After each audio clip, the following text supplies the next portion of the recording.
Good morning बच्चों।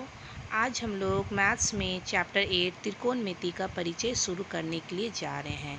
त्रिकोणमिति के बारे में आज हम लोग चर्चा करेंगे। त्रिकोणमिति के सिद्धांतों तथा तकनीकी का उपयोग कर बड़े बड़े वस्तुओं को देखकर उनसे समकोण त्रिभुज के बनाने की कल्पना कर उन वस्तुओं की ऊंचाई तथा दूरी को ज्ञात की जा सकती है। आइए हम एक उदाहरण से पढ़ते हैं। मान लीजिए कुतुब मीनार के ऊपर सिरे को देखने के क्रम में एक विद्यार्थी के द्वारा समकोण त्रिभुज बनाने की कल्पना की जाती है। त्रिकोणमिति के सिद्धांत तथा तकनीकी का उपयोग कर इस समकोण त्रिभुज की कल्पना से कुतुब मीनार की ऊंचाई तथा देखने के स्थान से दूरी ज्ञात की जा सकती है। यानी हम लोग त्रिकोणमिति के से समकोण त्रिभुज से हम लोग दूरी तथा ऊंचाई हम लोग ज्ञात कर सकते हैं। जैसे कि आप यहाँ कुतुब मीनार का चित्र देख रहे होंगे, ठीक है। इस अध्याय में हम किसी समकोण त्रिभुज की भुजाओं के कुछ अनुपातों का उस त्रिभुज के न्यून कोण के सापेक्ष अध्ययन करेंगे, जिन्हें कोणों की त्रिकोणमिति का अनुपात कहा जाता है। तो सबसे पहले समकोण त्रिभुज किसे कहते हैं? त्रिभुज जिसमें एक कोण 90 डिग्री का हो वह समकोण त्रिभुज कहा जाता है। एक समकोण त्रिभुज में एक समकोण तथा दो न्यून कोण होते। सबसे पहले तो समकोण में आधार किसे कहते हैं, कर्ण किसे कहते हैं और लंब किसे कहते हैं, इसके बारे में पहले हम लोग चर्चा करेंगे, ठीक है। कर्ण किसे कहते हैं? समकोण त्रिभुज में समकोण के सामने की भुजा को कर्ण कहा जाता है।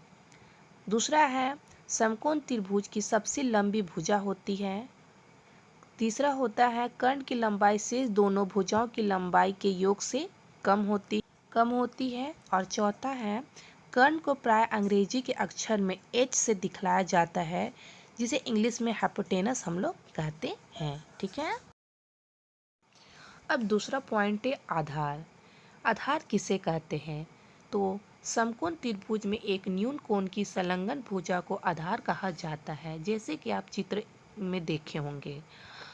आधार जैसे कि शब्द का ही अर्थ से स्पष्ट है कि समकोण त्रिभुज में कर्ण को छोड़कर नीचे वाली भुजा को आधार का कार्य करती है, और आधार को हम अंग्रेजी शब्द में बी से निरूपित करते हैं, यानी बी से हम लोग रिप्रेजेंट करते हैं, ठीक है।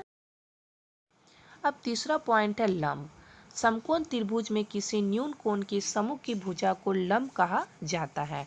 लंब को हम लोग ऊंचाई भी कहते हैं और इसे हम लोग अंग्रेजी में पी से हम लोग इसको दर्शाते हैं, ठीक है। जैसे कि हमें पता है कि इस चैप्टर में हमें त्रिकोणमिति का अनुपात ज्ञात करना है, तो त्रिकोणमिति का अनुपात ज्ञात करने से पहले हमें पाइथागोरस प्रमेय का ज्ञान अवश्य होना चाहिए, क्योंकि त्रिकोणमिति में बिना पाइथागोरस प्रमेय से हमारा मैथ्स नहीं बनेगा, ठीक है। तो पाइथागोरस प्रमेय किसे कहते हैं? तो पाइथागोरस प्रमेय एक समकोण त्रिभुज की भुजाओं के बीच के संबंध को दर्शाता है, जैसे कर्ण बराबर लंब जोड़ आधार, ठीक है। जहाँ H को हम लोग कर्ण बोलते, P को लंब बोलते तथा B को हम लोग आधार कहते हैं। अब आप लोग सोचे होंगे कि मिस पाइथागोरस प्रमेय क्यों बोली? तो देखिए, पाइथागोरस प्रमेय इसलिए अति आवश्यक है क्योंकि जब हम लोग त्रिकोणमिति का अनुपात ज्ञात करते हैं तो कभी आधार दिया हुआ रहता है और कर्ण दिया रहेगा तो हमें लंब निकालना पड़ेगा, लंब और आधार दिया हुआ रहेगा तो हमें कर्ण ज्ञात करना होगा। जब तक तीनों का माप हमें पता नहीं रहेगा तो हम लोग त्रिकोणमिति का अनुपात हम लोग ज्ञात नहीं कर सकते। इसीलिए हमने कहा था कि त्रिकोणमिति के अनुपात को ज्ञात करने से पहले हमें पाइथागोरस प्रमेय के बारे में अच्छी तरह से जानकारी होनी चाहिए, ठीक है। तो आज का क्लास हम यही समाप्त करते हैं। थैंक